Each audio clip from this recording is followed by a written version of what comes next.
would, at this point, qualify for the 8 cut based on that 53.191.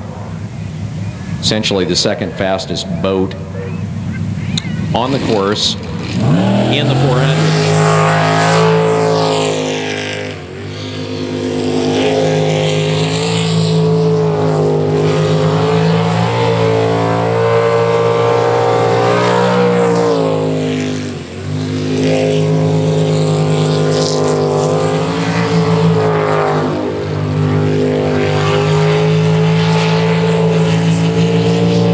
Good luck and run so far.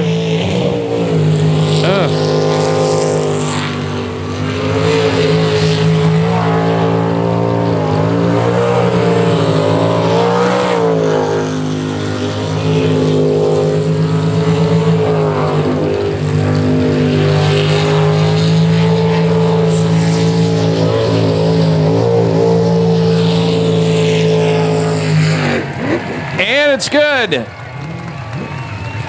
51.251.